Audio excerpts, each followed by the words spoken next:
we say it a lot to motivate people, but like greatness is literally within you. And when you hear the right thing, whether you call it a eureka moment or a moment of revelation or a moment of enlightenment, a bulb clicks on, right? And you can see somebody's eyes literally widen because what has been revealed to them is not something outside of themselves, but something within that they're convinced of what they can do. Yeah, I believe that. That is my, like, cultivating human potential based upon divine purpose is what my whole career message is all about.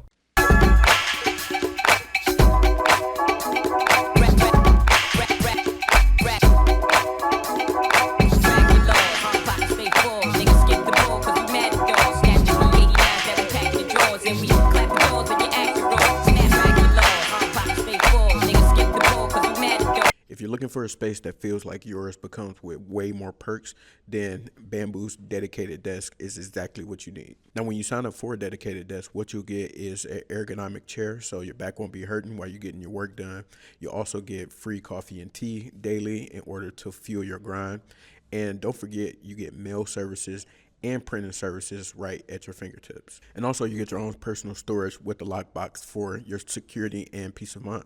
And it doesn't stop there. Just by being a member of any of the Bamboo locations, you get access to discounts from local businesses. So if you're ready to join the Bamboo community and find a space that's yours, what I need you to do right now is to go ahead and email Malika at bamboocowork.com or give them a call at 313-766-0134 and tell them that the Black Fridays podcast sent you. And right now, while the desks are available, if you sign up for a 6-month commitment, you'll get 1 month free.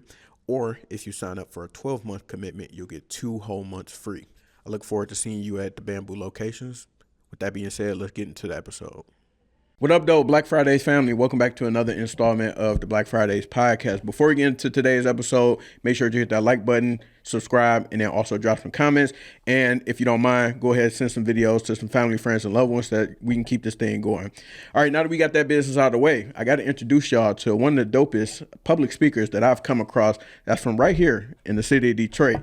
None other than Mr. Andre Ebron of Ebron Associates. How you doing today? Yes, sir. Doing well. Glad to be here. Proud of everything that you're doing with Black Fridays podcast and excited to be joining you today. Appreciate that. And we were just talking, so a couple of things. So we've known each other for around a decade, maybe a little bit over a decade. Go back to the In the Black Suite days. Yes. Oh, absolutely. Yeah. Listen, that was a crazy time, right? It was an amazing time. It was an amazing time. Like in the Black Suites for Black, it was Black Friday, or what was it? No, Steak Friday. Steak Friday. Yeah, Steak Friday. And you don't know who would be coming through that day. It could be our now Lieutenant Governor. Right. He may show up. Yeah. You would be there. I would be there. It would be doctors and lawyers, emerging leaders, tech professionals, all having like just engaging conversations. Yeah. Sitting at that table, enjoying that steak. So shout out to Marcus and Eric. Yeah, and some of the more premier entrepreneurs who were getting their start back then around that time that are doing big things now in the city with the city and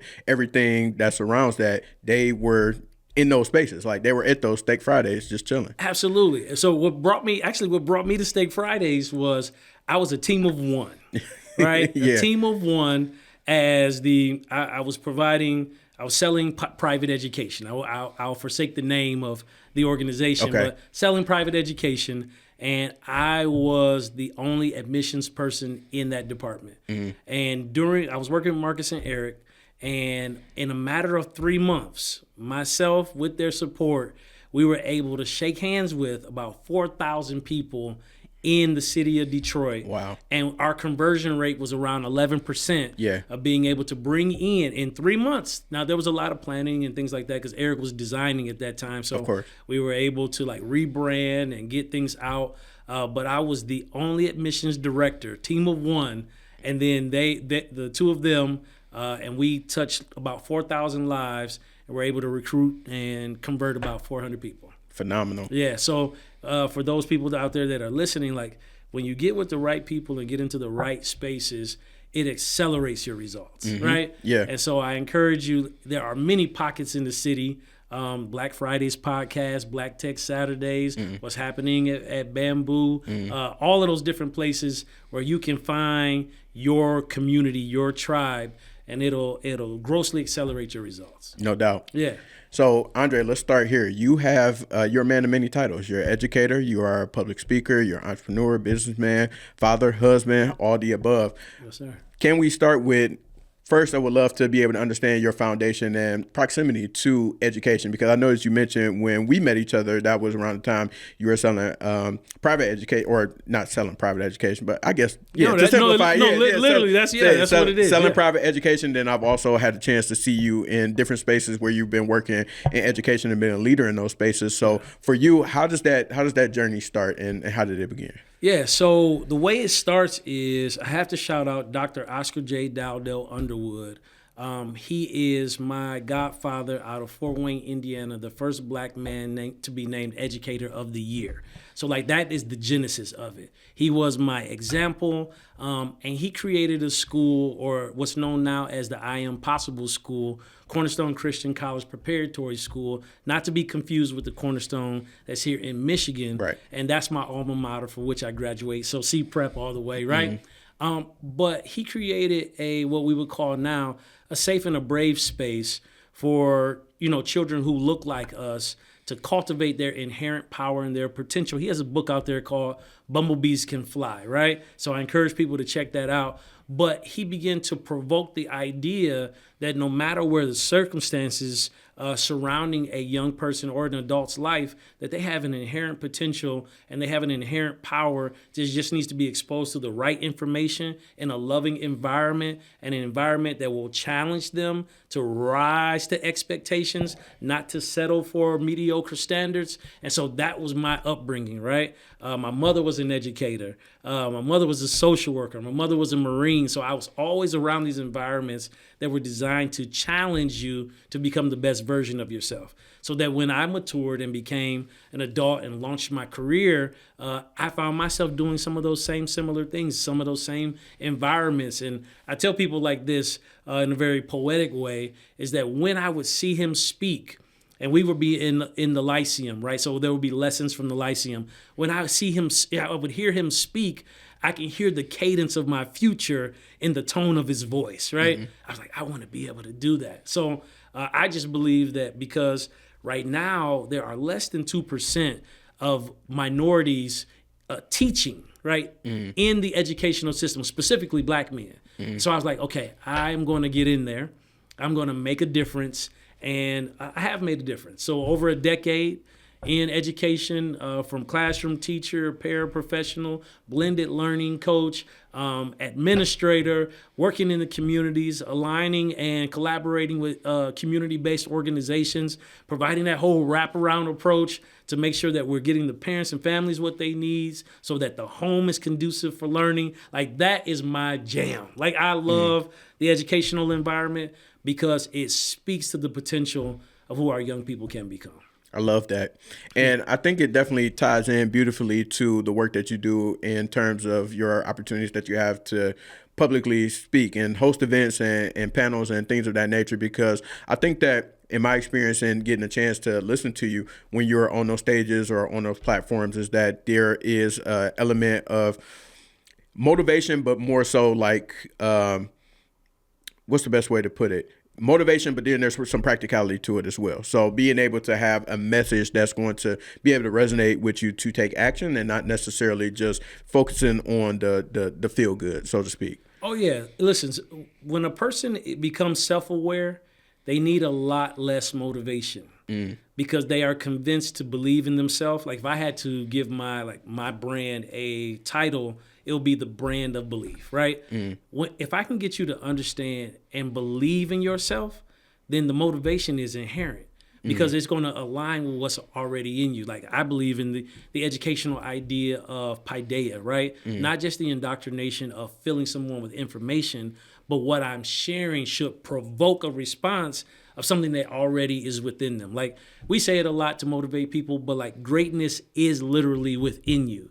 And when you hear the right thing, whether you call it a eureka moment or a moment of revelation or a moment of enlightenment, a bulb clicks on, right? And you can see somebody's eyes literally widen because what has been revealed to them is not something outside of themselves, but but something within that they're convinced of what they can do. Yeah, I believe that. That is my, like, cultivating human potential based upon divine purpose is what my whole career message is all about. Dope. And I learned about that from a previous job that I had when I was an undergrad.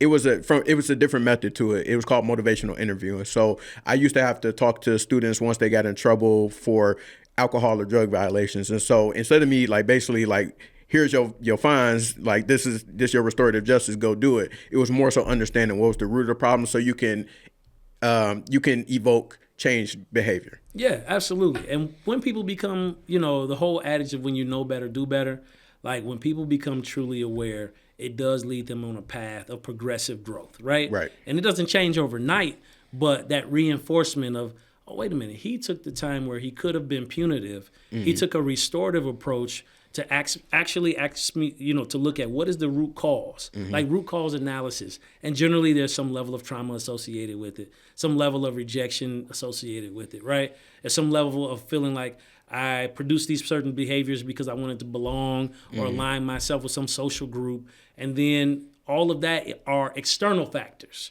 But when you ask a person to look inward and ask them, what is it that you really want to do? And what it boiled down to, I want to belong, I want to feel seen, I want to feel heard, and I want to be valued, right? I want to be appreciated. I want to see how my presence is making a difference. Like the relevance of who I am is important to this world.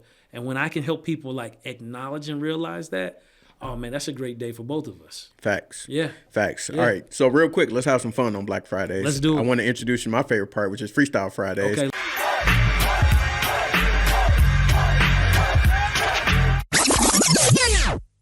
Hey, listen, thank you all so much for listening to this episode and any episode of the Black Fridays podcast. But I got to be honest with y'all. I really think it's something missing, and I hate that y'all didn't notice it.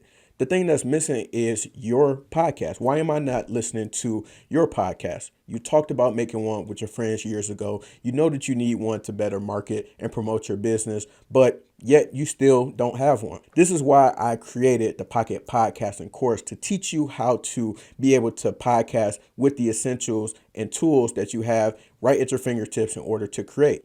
And I created 2 different ways in order for you to do that. You could join my digital do-it-yourself on-demand video recorded Pocket Podcasting course where I go literally step by step from idea on how you upload your very first podcast episode. And for my people who like to have something a little bit more tangible, I have created a digital ebook that walks you through my podcasting journey, the things I've learned along the way, the tools and equipment that I use in order to create and elevate my show. Now look, I don't want to keep you too long, but I'm going to make this as simple as possible. Go ahead and head over to www.blackfridayspod.com to learn more about the digital podcast course and also the podcasting ebook, or you can hit the links in the show notes to take you directly to each of those resources. All right, enough of that. Time to get back into the episode. Let's go. So I think you're a little bit familiar with this. Okay. So yeah. Let's hit it. You got a freestyle for us? Oh man, listen, I got a couple bars. No, I'm joking. Yes, sir. All right, so I'll just ask you the rapid fire questions then. Okay. So I know that you're an author. You hooked me up, and thank you again with your book. So definitely got to showcase both of these. I might be messing up the visual, but y'all get it. So you are an author, but I would like to know, without naming your own books, what do you like to read? Oh, I love to read Never Split the Difference. Right? Okay. And so you want me to explain it? Yes. All right, yeah. So Never Split the Difference. It's a negotiation tactics book. It talks about tactical empathy. Is that about a guy who was a Navy SEAL or something? Yeah, CIA agent, yes, I think. Yeah. And so love that book. I don't necessarily employ tactical empathy in the way that he does it as it relates to sales, because it is a process that will produce a result, getting people to know all of those different things. Yeah. But I use it from a genuine place of helping people become self-aware. Mm-hmm. Like if I can say to you, don't you believe that everyone is due the proper resources to live a fulfilled life? Mm-hmm. Yes. Do you think that you have the resources in order to fulfill the purpose for your particular life? And if you say, no, I don't, then I'll say, okay, what is stopping you today from accessing those things that are directly in your environment to make a difference? Mm-hmm. And generally it's connecting your belief to your behavior and a practical resource, right? Belief, behavior, resource. Mm-hmm. And when you do that, then the motivation is you just now leading you to execution, taking the first step. And when people experience progress, it's generally difficult for them to go backwards because they realize another life is possible if I just execute upon what I believe, how I behave, and the resources available. Love it. Yeah. So who would you say is your favorite speaker, public speaker? It could be anybody from any point in time in history. Okay, my favorite, man, listen, you all may not know these people. I encourage you to research them. Two of my favorite speakers, all right? I know you asked the first one speaker, but two of my favorite speakers, Dr. Carol E. Dixon, business leader, mentor, pastor. I have got a chance to see the preparation, the execution, the time invested to love on people beyond just the platform of speaking. And then Dr. Oscar J. Dowdell Underwood Jr. Like, I've got a chance to see him move and operate. Those are two of my favorite because it is some inspiration, because I've seen them in like government spaces where like they are faith-based people, but they're able to operationalize their belief and share the message of the gospel through inspiration. And then I've seen them on a motivational space where they're like just lit on fire on stage going forth. Then I've seen them in like the corrective action space where they're like addressing real time, like political issues that need to be spoke out on, but from a position of competency, you know, like gross competence. Like, you know, like that's what my mentors used to always share with me. Like, you need to know what you're talking about because somebody listening to you may make a decision about their life and you thereby are held accountable for what you shared. Right. So make sure you know what you're talking about. There was the type of people who will sit you down while you're speaking if you don't know what you're talking about. Yeah. So those are my training grounds, have to be my two favorite speakers. Love it. Yeah. How do you get prepared for a speech? Like, is there anything that you do? Do you listen to music to get pumped up? Do you kind of like to be calm and chill? Do you like to, I don't know, what's your prep? Yeah, so you're asking for the secret sauce. What's the pregame? So the pregame is I'm generally thinking about whatever I'm going to speak about.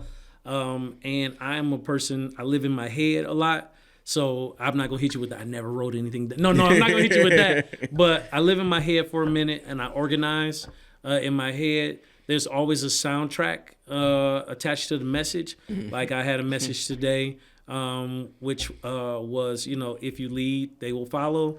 And so in my mind, I was just thinking of like really all of like Swiss beats, all of the different rhythms he produced. Because if you listen to his his beats, it's all to like a march cadence forward, right? Okay. Doo-doo-doo. I mean, I'm not gonna hit it, but everything is it's kind of like it's almost like rank and file, like militaristic drums in the background. Yeah. Like leading. I was a percussionist, and so like the drums mean a lot to me. Yeah. And so those are like that's kind of what I do.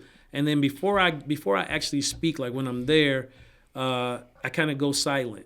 You know, I go silent just to kind of get like, don't let me get in my zone. No, but you know, so like I'm in my zone. Yeah. And I'm generally high energy when I come out and deliver. So I like to leave it all on the stage or on the platform or on the podcast. Like it is like, how can I pour, right? Yeah. It's almost, I think of my messages as almost like impartation of me sharing a portion of my life, not just a message, right? Like I'm not just trying to sit down and pull from my mental faculties. Like I want to share a part of my life that connects to this message. So that the relevance of what I'm sharing with you is not theoretical, but that it's practical. So like that's where it comes from. Like I'm literally like testifying through the message. Yeah. Yeah. Love that. And last but not least, do you consider yourself a Coney Island connoisseur? Man, listen, Detroit, don't hate me, please. But I'm trying to eat better, y'all. Okay. Yeah, I'm trying to eat better. But what I do get from the Coney. Yes, tell me your Coney order, please. I do get from the Coney is a veggie omelet, American cheese, hash browns, wheat toast, and if I need something sweet that day, pancakes with extra syrup. Okay. So I don't have pancakes and syrup. Yeah. I have like syrup with my pancakes. Yeah, so more syrup than anything. Understood. Yeah, Understood. Well, appreciate you for partaking in Freestyle Fridays. Absolutely. I was getting ready to drop a quick 8 on you, but I chose to hold back. For sure. Understood. Yes, sir. So could you talk to us about Ebron and Associates and the services that you offer, and how long have you been in business with Ebron and Associates? Yeah, so Ebron and Associates has been around for about 14 years. It was the response to me losing my job. So I lost my job and like spaghetti on a wall. I took everything that I thought I could do, and I wanted to see what would stick. And so we've been around for 14 years, kind of meandering a little bit, and then we found a rhythm aligned to really my gifts, talents, and my competencies. And so Ebron and Associates is a consulting firm where we consult, develop, and support personal, professional, and organizational transformation. So if you see me in any environment, I'm doing one of 3 things. I'm either inspiring people, motivating people, or helping them to transform in the best version of themselves. That is exercised through me either keynoting an event, me providing workshops, me whether I am emceeing an event. I just got a chance to MC an event for the Opportunity Resource Fund with Rhonda Walker. That was amazing. Dope. Shout out to Rhonda. She always is great. So we got a chance to share the stage together. And then I'm also doing some one-on-one coaching or some group coaching, helping people, begin to map out what their goals are for their life. I am your accountability partner. And I'm taking no shorts or no losses. So before you choose to engage with our organization, 2 things you need to ask yourself: how much am I willing to change? How committed am I to the process of changing? And am I ready to be, here goes the adage of get comfortable with being uncomfortable, right? The life that you desire is right on the other side of the thing that you fear the most, and realize that fear, according to my main man, what is his name? I'm looking right now. No, he was the #1 speaker. I'll come back to it. But he was saying E.T. is the #1, but Les Brown. Okay, Les Brown, he would say that fear is an acronym that stands for false evidence appearing real. And so I want people to begin to take action and move the shadows out the way and step into their destiny, right? Yeah. I tell people, go in full abandonment in the direction of your destiny. The worst thing that can happen is that you learn something. Yeah, facts. Yeah. And speaking of that, I think that ties into what I would love to know next in terms of transformation. Like, what would you say is the secret to internal, personal, whatever you want to call it, transformation in your experience in working with these organizations? Because at the end of the day, you're working with people, whether it's a business that brought you on or works with you, or organization, individuals. What would you say has been some of the secrets to that transformation where you see that light bulb go off for people? Skill or will. Right? So that's what we're coaching, right? If it's a matter of upskilling your staff or yourself, it's about getting in the proper, we talked about getting in the proper environments around people who are willing to share their expertise. Somebody is the best at whatever it is that you want to do. And I'm a little competitive, right? Yeah. And so I believe if I'm going to engage, I want to be the best. And so I want to run with people who are the best. And what I found is generally those who are the best at what they do are looking for viable spaces for them, that gives them an opportunity to pour what they know. And so what it took for them to become the best is built on the back of so much sacrifice. And they're looking for a viable, safe space of someone who will take action upon the information. Like, it's not a shortage of information, right? Yeah. So it's about being able to say, do I need to upskill or reskill, right? And then here's where transformation either begins to accelerate or be halted. It sits right in the seat of our will, right? We need to detox our mind from things about like what we believe is possible or not possible. We need to lean into the radical imagination of what it is that we can do where we currently are with the resources we currently have. Like, we need to asset frame our lives and begin to speak our narrative in such a way that even motivates us. Like, when you talk to you about you, like, does that lead you to encouragement, right? Yeah. And then where transformation is either halted or moved forward is our ability to release what has been. The successes, I'm talking about the experiences, the successes, or what people qualify as failure. My mentor would say, Dr. Carolee Dixon would say, that failure, it just tells you that there's another way that this has to be done.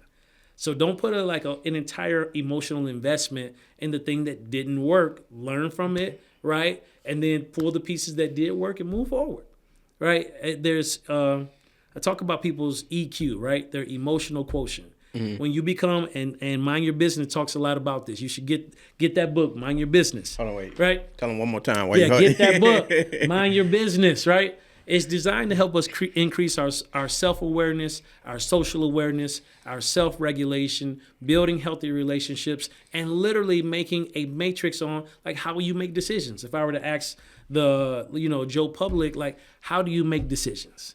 Most people don't have a formula or a matrix or a process for how they make decisions. It's often emotively motivated. Like, this is what I feel. Yeah. I didn't do it today because I didn't feel like it. Or I did it and I accelerated and I jumped into that risk because I felt like this was the right thing to do. And passion has its place, right? But passion must also be moderated by facts and truth. Get your data, right? Facts. And what do you feel like is some of the hindrances for people not being ready for those transformations, and how can you recognize that for yourself so you can take that step back to say, maybe I'm not fully ready to commit to that new thing or that next phase of life, and I need to do some more work before I can even do a transformation? Yeah, so before I even lead people down the transformational road, I look at preparedness and readiness, right? And we do an assessment. We go through that whole piece, like, are you prepared? Are you ready? Have you counted the cost? I'm talking about mentally, emotionally, physically, spiritually, occupationally, right? Financially, like those 8 dimensions of well-being. Like, let's go through this. It's not, are you strong enough to do this right now? Are you well enough to do it right now? Yeah. Like, that's important to me because I don't want you to achieve the success and lose your family. I don't want you to achieve the success and you're totally exhausted that you can't even enjoy it. Like, I look at a full, like those 8 dimensions of wellness to say, like, okay, not right now doesn't mean no.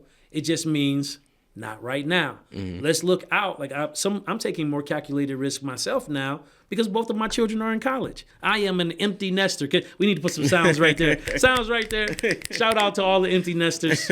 But looking at your life plan, I wanted to get involved in politics years ago, right? Had the aspirations and dreams. I believe I would have been a beast on the political realm, right? That is a full contact sport where I'm advocating for the least and the underloved, the overlooked, the marginalized. Like, I am there to fight for those who don't have a voice. You know what I had to do?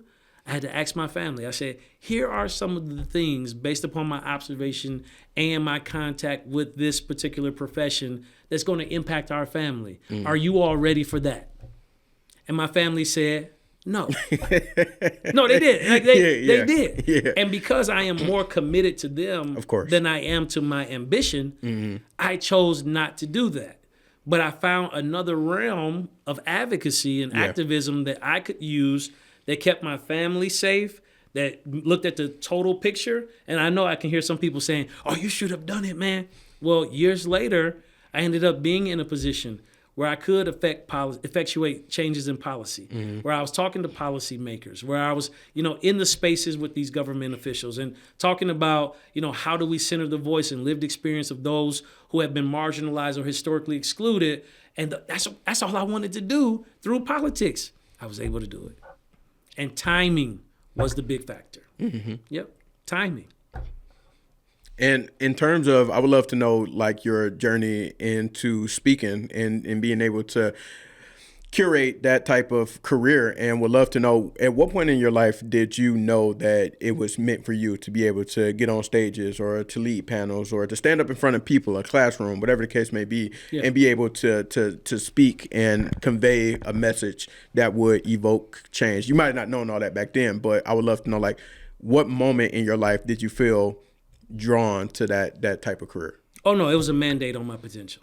Like, again, I grew up in church. And so whether you say it was the, Sunday school, speeches or the Easter speeches, and for those who believe in the prophetic unction that God can use another person to speak divinely into your life to provoke you and to provoke your action and increase your awareness of what he has called you to do. Like, my pastor at that time, he's an apostle now, and I was talking about him as my mentor, my goddad, told me in 3rd grade He said, Andre, God is going to use you as an oracle, a mouthpiece for him. And so you need to be, it was in a prophetic space, but it also was in a fatherly like mandate, like what's on your life is serious. You have an auditory like gift. This is a gift that's attached to your calling. And because God's going to use you to speak, a couple things, to exhort, to edify, and to comfort. Same thing, inspire, motivate, transform. You need to be mindful of the things that you're saying because results are produced by the word that you speak. And so in third grade, that's what he told me. And in third grade, I was like, I'm going to be an oracle of God. All right, but I understood the responsibility of that. Yeah. And so he would allow me to lead chapels. He would speak. We would have to practice, so this didn't just happen overnight. But actually, I never intended to I was like, okay, yeah, I'm going to be a preacher, right? Yeah. And so I am an elder, in the church and spreading the gospel of Jesus Christ. I never really intended to go out and be a speaker until I met a brother, Otis Bellinger. And people know Otis. Shout out to brother Otis. He has a Building Better Men group. And we were in the same space. And he was like, Ebron, I want you to, come speak to my young men. And I had been speaking at, at youth groups and doing different things like that. But it wasn't for me to be a speaker. And so then all of a sudden, when I went out, I'll never forget the title of it was, the message was Practice Mode. And of course, young men were very familiar with the video games that allow you to play in practice mode. And I was telling them that in their homes, that is the safest space that they'll ever be able to practice for life. Right. And so you go on practice mode and you correct things in practice mode. You get a chance to see what works and what doesn't work so that when you get ready to engage in life, you don't get upset when somebody corrects you in practice mode. So I was telling them to, respect their elders, to value their mothers and fathers, to listen to the correction that is coming to them, to begin to look, success leaves breadcrumbs, follow all of that. And if you see somebody try something, practice it in practice mode, right? Because when you get out there, life is real and serious. And there are consequences to every action you take, both positive and negative. And so I spoke practice mode. And I was like, there's something to this. I was like, because every place I work is using me as the spokesperson. I was like, I think I can do this for myself. And so then I launched out. And I was speaking at all of the community-based organizations. I did all the free talks. I was at all the different schools. And then all of a sudden I said, I'm going to start charging for this. And then exponentially things have been going up. So anybody listening, if you're looking for a powerful speaker, someone that's going to bring change to that environment, the very fabric of that environment will change. It will be conducive for people's minds to grow, to learn, to develop, and to engage. I am your guy. That's it. And can you tell us, in your opinion, what do you feel makes a good, compelling, powerful public speaker? Number one, engagement, connection. From the time you hit the stage, it is all about the people that you are speaking to.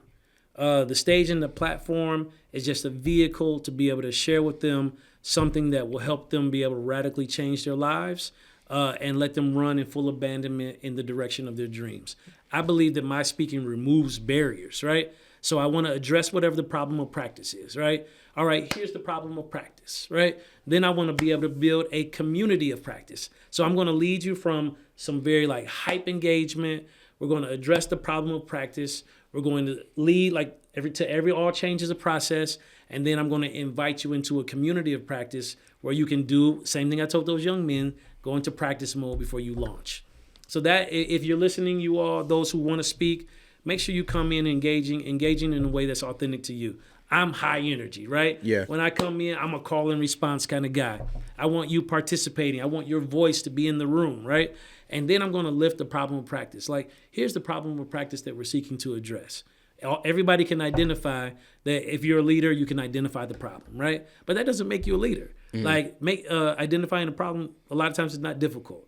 But knowing that you have a process to help overcome the challenge or the problem, that you can see the opportunity that exists within the problem of practice, and that you can build a pathway and show people, hey, I want to move you from problem to practice, right? And I want to simplify, structure, and scale your response so that it's easy to do. That's what I provide. And let's say I'm not quite there yet. Let's say I'm not an Andre Ebron, and it's not natural to me, so to speak. I mean, I know you had to work on it throughout the years and skill up, but let's say it doesn't come to me as naturally. How can I skill up if I'm somebody who's interested in doing more public speaking to be able to land opportunities and give myself opportunities? Oh, listen, go to the places and communities where you feel loved and that you're willing to express love. Because then they're going to tell you the truth, and you get a chance to get some reps in, right? Yeah. Tell people nobody is going to the juvenile homes, right? Go there. Yeah. Go to the nursing homes. Go to the youth groups. Go to the places that don't have a budget, and get your reps in, and then ask for feedback. Like, be willing to hear the feedback. Hey, listen, we gave you 20 minutes, you took 30. That's not okay. Yeah. Especially when somebody is paying you. Right. Like, if they tell you 20 minutes, you really want to end between 15 and 18 to give them space to transition, right? You want to always be invited back. I have never spoke a place that I haven't been invited back to speak. Why? I respect their time, right? And then it helps you build community and a following. And this is what, and I say this is not false humility. So I say it from a position of recognizing that the people I'm speaking to in community are more important than me being on the stage. And like, I'm talking about true humility of recognizing that, and this is just my personal faith, that you are a vessel, that information. So they're not looking for perfection. People aren't looking for perfection. They will take a real speaker over a polished speaker because they can connect to them. Now, there are times where you can get all the different modalities and learn. And actually, hey, if you're leaning in, come on, in tune your ear. I am launching a public speaking and communications course called Echo. It's inspired by my pastor. Do you know right now on this earth, there's an echo that lives from the Lord. I'm talking about the creation story, from him saying, let there be light. There's an echo that lives on the earth that can be scientifically proven that they know and can pinpoint that it came from when he spoke. And so, hey, if you want your life or your legacy to reverberate beyond your natural life, you have to determine what your story will be, and I can help you craft that. So the short answer, contact me. Love it. And I wanted to ask you, because we're obviously, and I always tell people, I feel like podcasting is a cheat code and or opportunity to be able to flex some of those muscles that you had talked about. If you want to get more into public speaking and like display like the type of messaging that you can do and showcase your work, or if you want to get better at it and just being able to have better conversations with people, I think that is the case. As someone who has been in the podcast space previously, I would love to know your thoughts on that. Absolutely. Let me tell you, my first podcast, I had an outline. You know, I was ready to, I had all these different things because I thought it had to be this way, right? Yep. It didn't. And so my podcast, it got better over the years. I launched it. We podcasted for about 3 years. It was called the Drawing Board Podcast. Be tuned in. That's coming back as well. Dope. But you just need to be able to engage in like rich conversation, like meaningful conversation, like conversations that go beyond the surface and allow people to share their story, right? Yeah. Like, we are more connected than we are, and we're more like the similitude of who we are connects us as opposed to our differences. And we learn to appreciate people's differences when we recognize the value in who we are. Yeah. Period. Yeah. If you find people that are having challenges celebrating the differences in other people, it's a clear linchpin to a reality that they haven't fully discovered the value of who they are. And so podcasting, it allows people to share. They can be just unhindered in like who they are. Yeah. And like there's so much richness and like quality in the stories that we hear of. Like, I believe strongly in the oral tradition. That's where I come from, right? And so like all of these things that we're talking about now, like storytelling, used to be testifying, right? Yeah. The podcasting space to me used to be like when you were around your elders and used to just sit and listen for wisdom and instruction, and they would add levity, because what is life without levity? Like, you got to be able to laugh. And so if there's ever a powerful space that I think that we all get a chance to live in is, and this is from another adage that my pastor talks about, being able to live life to life. Yeah.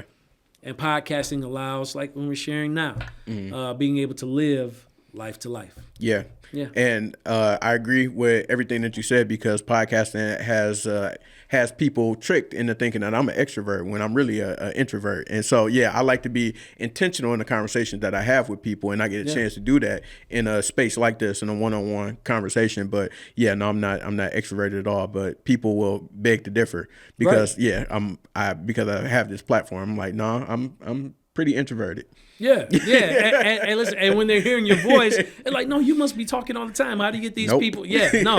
And so that's a testament to for those people who say that and I don't know why they qualify, that they struggle with introversion. No, like, it's a superpower. Yeah, for sure. It is the charging pack, right? Yeah. Of like, I find solitude and aloneness as the thing that recharges my social battery. Exactly. Like, that knowledge is important. If you're extroverted and you're like, oh man, listen, I need to get in a crowd of people. And some people think all extroverts are loud. That's not true, It's right? not, yeah. It's not. But Yeah. it just means that you're charged up by being in and with community. And if you're, what is it, ambivert? Ambivert, you can You go can, between you kind them. of, you go between the two of those. Like, figure that out. And then build a system around your superpower, right? Because okay, my social battery is starting to wane. I need to take people in pockets. Yeah. Let me make sure I duck off, right? Yeah. Like, even when we're at like conferences, like, you got to find a space like, hey, okay, I'm going to duck off. Yes. Like, I'm going to make sure that I take all of my lunches away from the conference area. Right? And like building like social systems, because as opposed to like, I'm just not going to go. Yeah. Oh, no, it's necessary to network, right? Yep. So I'm going to go. I'm going to take lunch away from here. Let me look and see. These are the couple sessions I really want to hit.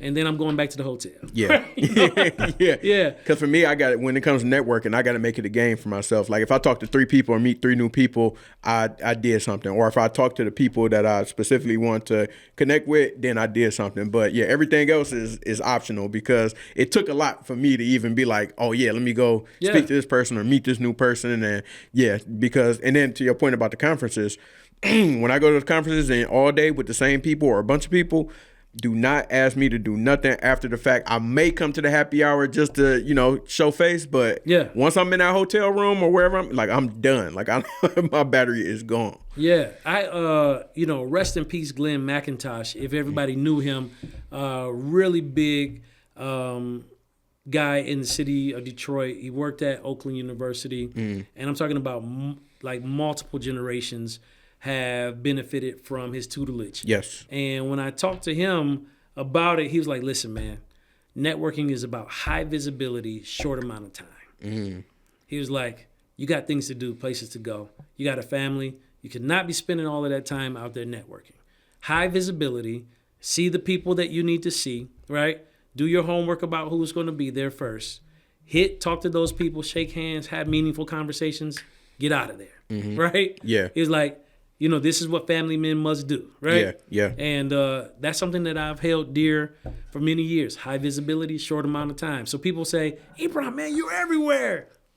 No. Yeah, right? Listen, it's like high visibility, short amount of time. That's it. I'm not gonna be there the whole time. I'm not gonna be hanging and doing all of that. If I pass through the happy hour, it is literally a pass through. A walk through, yeah. I'm telling you. And I'll grab a soda or a cranberry juice just to sit down for a minute, so kind of shake hands, do all of that, and then I'm going to see you where the work is being done, right? Yeah. And I know people, that's where the business deals. Listen, if you're connected to the right folks, Right. Yeah. Right. Yeah. And it takes time to build those relationships, like you said, high visibility, short. See, that's a gem. So shout out to Mr. McIntosh for dropping that. And I know people that have been impacted by him and his work and his wisdom. So that's an amazing bar that I'm putting that in the repository. Yes, sir. I'm putting that in the Listen, repository. high visibility, short amount of time, and people will swear that you were there the entire event. Yeah, because you know who move like that? That I realized? Celebrities and athletes. They do. They're amazing at that, where it's like shake a hand, autograph, hey, how you doing? That super short interaction, but then it's like I'm on to the next thing. Like, I'm not gonna sit here too long and be talking to you for 20 minutes. Like, no, we did the thing, had the interaction. All right, boom, I'm off to the next thing. Yeah, and they mastered it in such a way that it doesn't feel like the person is being rushed. Exactly. Yeah, exactly. Like they're engaged. You hit the points, yeah. It's eye contact. Yep. We are in there. I'm listening to you. It's like authentic engagement. We're laughing, slap five, dapper up, and then time to go to the next thing, right? And by that, people will be like, man, you've hit like 4 events, one night. Yeah. Like, because I'm only there. 5 minutes each. I'm only there. Yeah. And I'm sliding through because, like, time is valuable. Yeah. And especially my kids are young adults now. But, like, I'm real big about family. Yeah. So, like, if there's a space where I'm going to be investing the majority of my time, like, I love y'all, but I have to get home to my family. Yeah. Because I get one good shot at this, right? Yeah. And they don't stay young forever. So I had to make sure that my time was allocated to them. Yeah. So people were like, Ebron, man, we haven't seen you out. With my kids, with my family. And then as they got a little older, I started making them go with me to different events, right? Teaching them about volunteerism and things of that nature. And so now that's a part of the fabric of their lives, but I still teach them high visibility. Yeah. Short amount of time. Yes, I love that. So we started talking about community, and then I wanted to be able to piggyback on what we were just talking about in terms of community. And we had a conversation off camera just in terms of how you can't do everything by yourself, whether in business and life, and how do you build that team or that community around you in order to elevate and change the trajectory of what you're trying to do and help you scale. So could you just talk about how have you developed community over the years? Because we know a lot of the same people, and like we said, we talked about in the Black Suites and how that community is expanding and people are doing their thing. But for you, how do you intentionally build community? I love people. And so the way that I do it is it generally comes with me adding value up front. So I'm always looking to, how can I add value to Black Friday's podcast? Well, you know what? I'm sharing it when I can, And so it's like, oh yeah, Dre, he shared, and you get a chance to see, like, no, I believe in what you're doing, right? And so when people are moving, like, I want to support. Like, if that's something, like, I'm known for that. People know if Ebron is in the building, help just walked in the building, right? And there's no task too menial, nor no task too great in how he will support me, right? And so that has landed me in certain communities where I'll say it this way, I'm kind of good in every hood, you know what I mean? Yeah. And so I tell my young people, from the block to the boardroom, the name of the game is respect. And so the currency of respect has taken me a long way into all different type of environments, having all different kind of conversations, because I lead with respect, I lead with integrity and support. And so from there, I can fall into this community of folks. And I look for alignment. Like, I'm like, listen, there's something similar about you and I. Let me find that as common ground, and then let's build from there. Yeah. And the diversity of our giftings of who we are will just flavor the experience, right? And I just believe that. So I'm always curious. I'm going to really give you some secret sauce. Yep. I have this question in my head whenever I see and meet people be in public spaces. I'm like, Lord, I know you created each and every person with a purpose, and me meeting them is not by accident. In what way am I going to be an instrument that helps unearth through collaboration what you intended for them? So I kind of take a Hippocratic oath on my own and say, if I cannot help you, I promise not to hurt you. That's dope. Yeah. That's dope. And that's how I feel. Like, it's all interconnected. And if I'm not in a space where I can help you, if I don't know the person, I do know the person who knows the person. Yeah. Right? You know what I mean? Yeah. And that's my goal to, like, relationships, they shortcut. And when I say shortcut, I mean they can have a chance to, like, accelerate what you want to do because the learning and the expertise is already there. Yeah. So when I'm talking to organizations, I always share with them why collaboration is so critical. Is because your pain point is someone else's passion point, and they've developed a full system on being able to execute that passion point. So don't waste your time trying to be all things. Like, specialize in what you do, niche down, and then, or niche up, however you want to say it, and then connect with someone who has a specialty and has done the 10,000 hours of doing that work, so that you all can collaborate and complement one another. Dope. Yeah, your pain point is someone else's passion point. That's it. Yeah. That's it. Yeah. So whenever you run into a pain point in your business, if you're being enterprising within an organization, like a pain point is a red sign to say it's time to collaborate. Right? It's time to collaborate. So that's how I take it. I don't try to just drive through the pain point. Yeah. I'm like, oh, wait a minute. Here's a pain point. I need to collaborate. I need to phone a friend. I need to do something, right? Yeah. Yeah. For sure. Yep. So what do you see on the horizon for Ebron Associates, for Andre himself? What do you see in your crystal ball that you have on the horizon? Well, listen, I am getting ready to travel the world, right? Speaking and starting with the nation, speaking. And so if you're out there and you need a powerful speaker for your event, whether you're looking for a workshop, podcast, keynote, MC, like I can help you in that area. So that is what we're scaling right now. I have a couple of engagements, and I say couple just being modest, coming up, closing out this year and going into 2026. So there's more on the horizon there. My third book is going to launch on my mother's birthday, March 2nd. It's called The Sketch Collection, Messages from Moments That Matter Most. Pete looking for that treatment to come out on our birthday, right? Yeah, December the 10th. Let's go. You'll hear more about that. My third book that's coming out. And really also, like even in my current role, like inviting you all out November 20th. Dr. Bettina Love is going to be out. I serve currently as the Chief of Staff at City Year Detroit, not City of Detroit, City Year Detroit. Dr. Bettina Love is going to be in here and talking about her book, Punished for Dreaming, How Educational Reform Harms Black Children and How We Heal. So listen, we need all the educators. Come out. City Year Detroit. You can get your tickets today. So that's what's happening. Still loving, and I have my beautiful powerhouse of a wife. So she is our COO for Ebron Associates. We're procuring business through that. If you all need to work through restorative practices or you need someone to come and facilitate a session, we can do that for you. So, man, a lot of great things. Yeah, a lot of great things. And we run into each other often at Black Tech Saturdays. Johnny Black Tech and Alexa, we love you. Yeah, love what you are doing. Very proud of the work that you started. Absolutely. Yeah.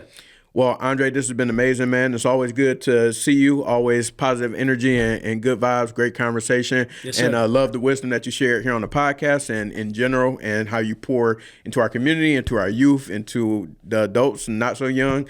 We definitely appreciate the work that you're doing there. Hope that we can continue to see you thrive and support you moving forward. Absolutely. I'll do a drop. This is Andre Ebron here on the Black Friday podcast. Peace. Thank you for that. I appreciate it.